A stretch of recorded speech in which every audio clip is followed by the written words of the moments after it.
What's going on everyone, TomGorian here and welcome back to the second episode of the F1 2021 My Team Career Mode with Spkyer.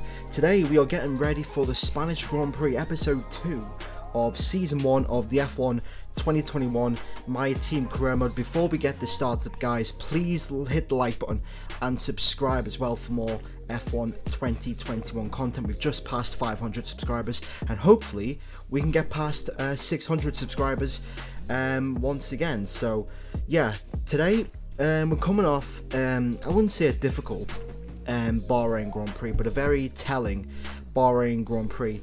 And I'm not gonna lie, this race, well, just this whole session of qualifying and the race is very, I wouldn't say it was difficult, but it's very interesting to say the least. As you can see, we're going through the activity timeline right now. We've got a couple of upgrades going on to the car. Some in the aerodynamic side, some in the chassis facility. We've actually been overtaken by Alfa Romeo in this race, and as you can see, we're going through the days right now. We are upgrading our spec facilities. We are trying to get most of them in towards level 1, and that's just confirmation we've been overtaken in the development race by Alfa Romeo. One thing I've noticed about this year's game, you can't select the tyre allocation as far as softer, harder compounds. This is the tyre allocation you are stuck with. So unless there is a way I haven't figured out yet, please let me know. But yeah, it's Spanish Grand Prix, a racetrack with high downforce. And yeah, we haven't got that yet, so yeah, let's hope for a good race today, but it's time for the Spanish Grand Prix.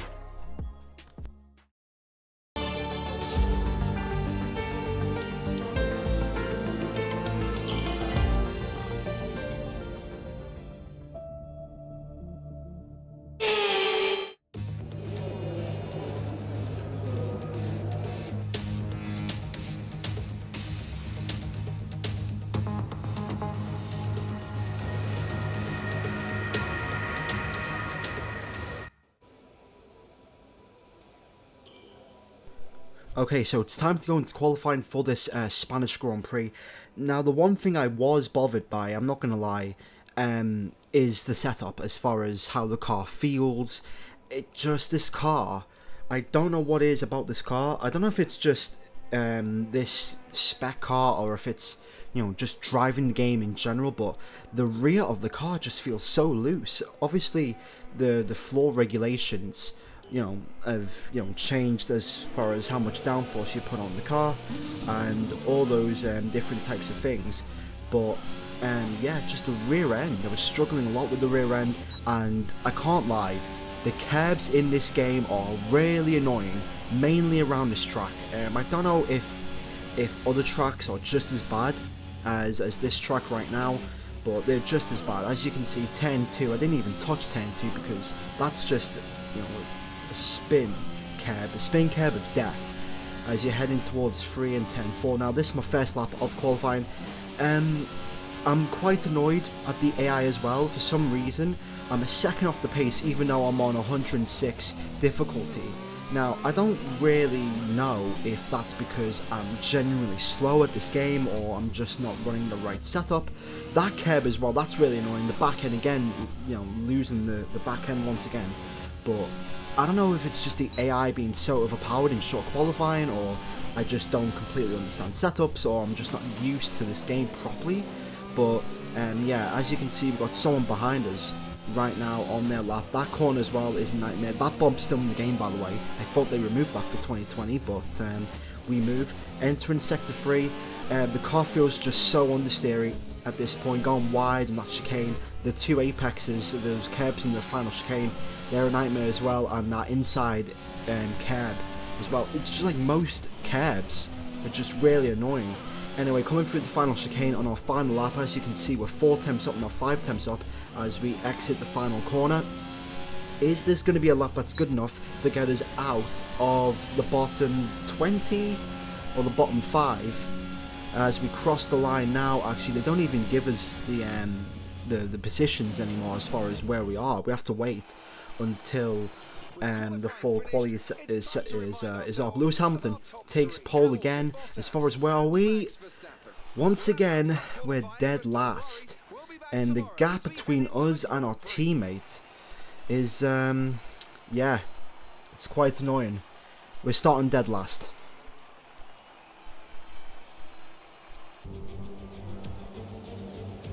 The Spanish Grand Prix has been a permanent fixture on the Formula One calendar for over 30 years now, and for good reason. Do you remember Michael Schumacher's absolute dominance here in that rain-soaked Grand Prix in 1996? That day he took his first ever victory for Ferrari, and we've had many more iconic moments since. The Circuit de Barcelona-Catalunya, a track that will certainly force the drivers to push themselves. It consists of a very impressive main straight going into turn 1. It's a straight that also offers a DRS zone, so it's likely to be a hot spot for overtakes.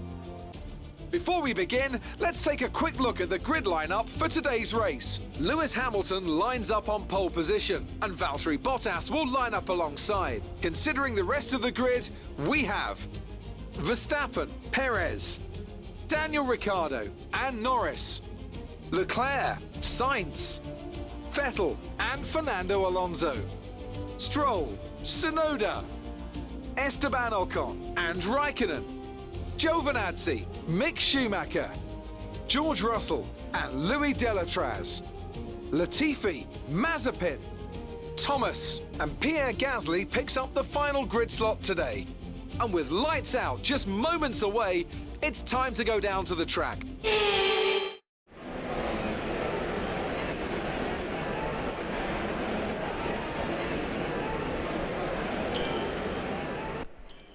So for some reason, Pierre Gasly is starting in last place, so that promotes us to P21. However, that doesn't really make much of a difference. As far as the setup I'm running, I'm in that stage where I'm messing with the setup and I don't know which is the right way and which is the wrong way. I keep thinking that this is pretty much the same game as last year, so it's low wings, but it's clearly not the case. You need to run high wings around here, pretty much like a wet setup for even dry circuits. But you know, I think as the months or the days or the weeks go on, we're going to find out more. Anyway, we've got 5 red lights. It's lights out in Spain, getting ready for the Spanish Grand Prix. It's a good start by us there. We're going side by side with the Haas and the Williams there. Going in towards turn 1, we're into P19. Is that P18? Try and go around the outside of Mick Schumacher in the Haas. We push him wide, and that promotes us into P17. Good start from us once again. As we head in towards turn 4, we're going to try and look around the inside of George Russell, but he closes the door there. As we're going to try and get him back on the inside in towards turn 5. The gap opens up for us right there, and down the inside we go. That's P16 in the first couple of corners. And yeah, pretty much we're going to try and get Kimi Raikkonen. That curb again, you just saw it, that curb is really annoying as far as you know, just auto spins. Lap 5 of this race, and yeah, Kimi has already put up pretty much 4 seconds. Yeah, pretty much 5 seconds on us now before the first lap, as Pierre Gasly goes down the inside. Looking back, I pretty much held him up. I shouldn't have fought him as much, but he was on the same strategy as us. You're not going to be seeing a lot of action in today's race as far as us overtaking people. In the end, we're getting overtaken. But yeah, it's just one of those races where they didn't really have the pace to overtake, and the cars behind us just didn't really have that pace difference to overtake. As you can see now, Schumacher trying to overtake us, but we just have, you know, we're just too fast, too quick in a straight line for him to do anything in this race. And it was just one of those races where it was just boring, and I was just driving the car, and I don't understand this game at all. It feels completely different. It's what I call early game syndrome, as far as I don't understand the game, I don't understand the setup, I'm trying to get used to the handling model. It's clearly not the same as it was in 2020. You clearly lose, you know, you clearly understand high-speed corners, mainly around turn 3 and turn 9. The back end's always loose, and if you even try and touch a curb, you're just dead. The amount of times I've spun on this track while doing practice and qualifying and in the race as well, as Fernando Alonso in the Alpine goes down her inside, is just ridiculous. 10-2, 10-3, 10-5, 6-7, 9, 11, 13 in the chicane. The whole track's literally just a death wish for Kevs as Charles Leclerc goes back down her inside in that Ferrari. Gonna fight him back though, but he just has the better car. We're actually going side by side with him, believe it or not. He's checking all over the place, but Charles Leclerc goes through, and as you can see, that's just the understeer. We go really wide in towards 10-4. But it's like, the problem with this car is that it's not just one thing, it's a load of things, and it's not really consistent. It's the rear end. Sometimes it's unstable, sometimes it is too stable, sometimes I get understeer, the other time I get oversteer, sometimes I'm braking too late or I'm braking too early, sometimes, just the cabs get me, and then sometimes I can abuse the cabs. This game's so inconsistent for right now, I just can't get used to it. Anyway, strategy, one stop from the mediums to the hard tyres, and we're going to come back in 19th place, but I think this is pretty much what is expected as far as these first 3, 4, 5 races are concerned.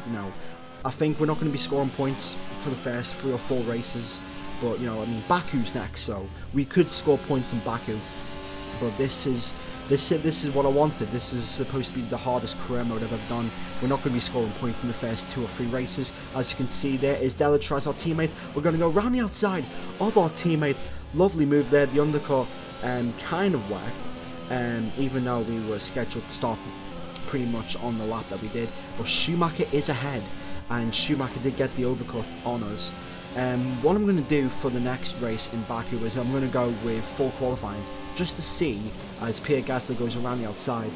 I'm going to go full qualifying, and I'm going to turn the difficulty down to 105, because just right now I just don't have any pace, and my teammate's literally all over me. And as you can see in this race, nothing's really happening as far as we overtaking people. It's just us being overtaken.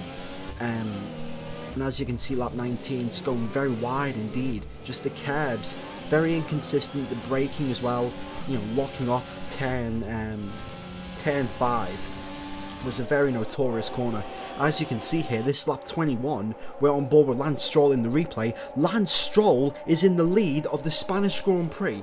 Now, I don't know what happened here, but Lance Stroll pretty much made a pit stop, and now he's jumped Yuki Tsunoda, Valtteri Bottas, Lewis Hamilton, and Daniel Ricciardo. He was in 4th place. As you can see, Sergio Perez is in the pits, and Lance Stroll has legitimately jumped Max Verstappen, Lewis Hamilton, Sergio Perez and Valtteri Bottas, and is in the lead of this Spanish Grand Prix. Yuki Tsunoda is in 2nd place. Ocon is in 3rd place. What is going on? Mercedes have been jumped by Red Bull. There goes Max Verstappen, and as we head on towards the end of the race, because nothing happened, Lance Stroll is still in the lead. Lance Stroll wins the Spanish Grand Prix, his first victory in Formula 1.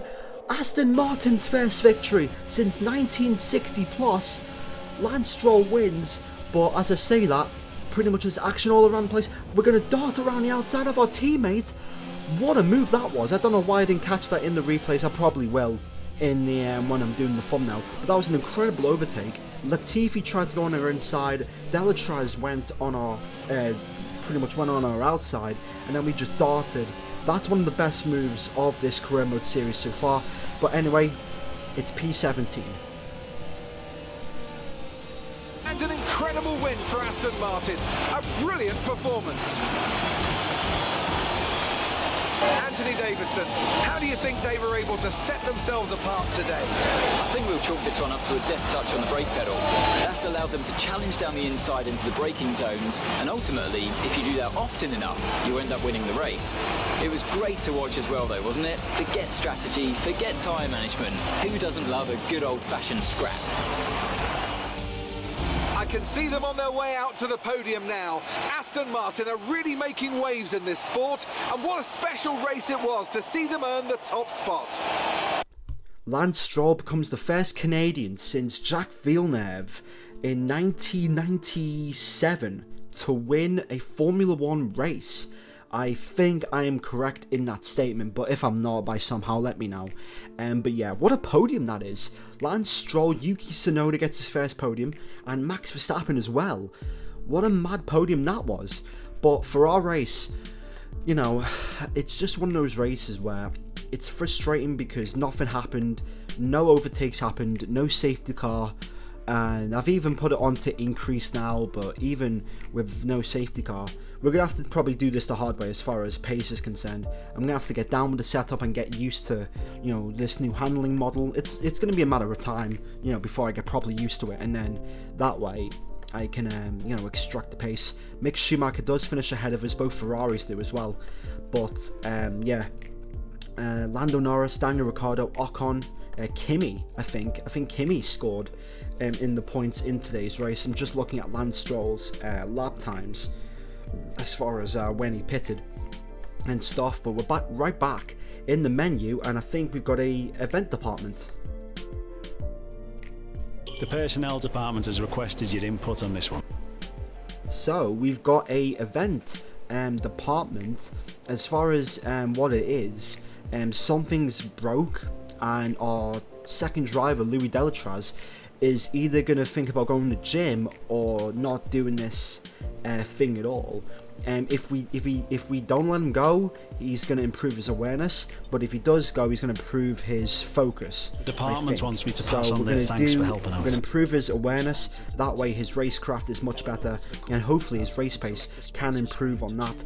Now, after this race, we actually get a second sponsor for this season, so that's good. Our first second sponsor for this Spkyer career mode, and we're going to try and go for the one that's probably the easiest, but the one that probably makes sense and has, you know, decent amount of money.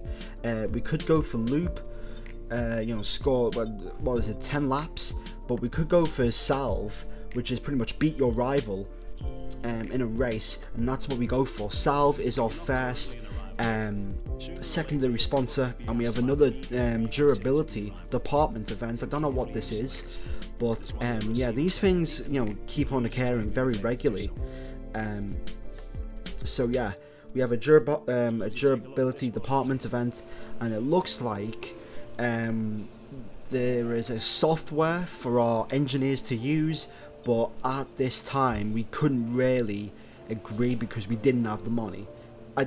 This doesn't make sense. Even though we're getting paid the same day, we can't do this because we don't have the money until after this event. But that is that for this second episode of the F1 2021 Spkyer My Team Career Mode. If you didn't watch the first episode, I highly recommend you check it out. Over 35 minutes long, a proper introduction, and it was actually a decent race, unlike this one. But we'll come back for the Azerbaijan Grand Prix. But thanks for watching, guys. Make sure to leave a like, comment, and subscribe to the channel for more F1 2021 My Team content, and just more content in general as this week is unfolds. Thanks for watching, and I'll see you all in the next video. Goodbye.